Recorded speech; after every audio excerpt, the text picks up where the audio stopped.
Nakita na natin kung gaano kalaki ang potensyal ng Lakers na makaabot pa sa West Finals. Nanalo pa nga sila sa inaugural na in-season tournament. Kaya ganoon na lamang kalaki at kasabik ang mga fans ng Lakers at ang Lakers mismo na mapalakas pa ang kanilang koponan. Dahil nga diyan kabi-kabila ang mga report na sila ngayon ay nakikipag-trade na. Isa nga sa pinakamatunog na pangalan ngayon na maite-trade ay si D'Lo o D'Angelo Russell.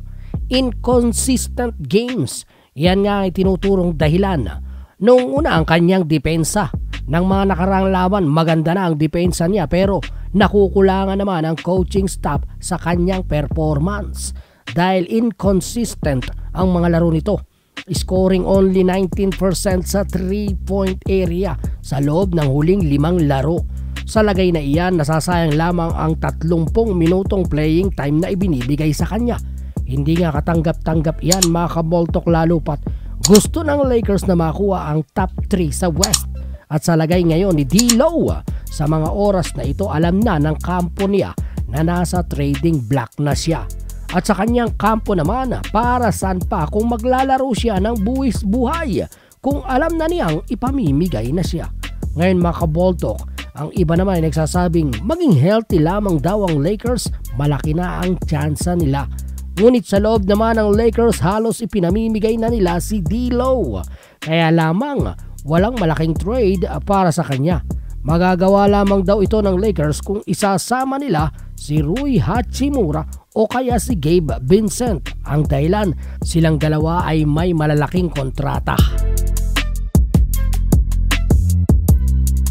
Samantala mga kaboltok, inamin na mismo ni LBJ o LeBron James matapos ang laban nila sa San Antonio Spurs kung hindi daw fully healthy ang Lakers. Ups and down ang mga panalo nila o ang laro nila, pero kung lahat sila ay healthy kahit sino ang kalaban ay makakasabay sila.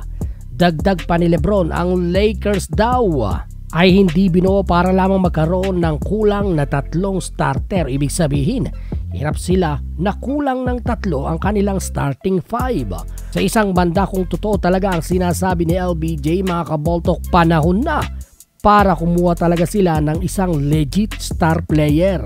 Isang star player na tutulong sa halos lahat ng pangangailangan nila, lalo na sa opensa.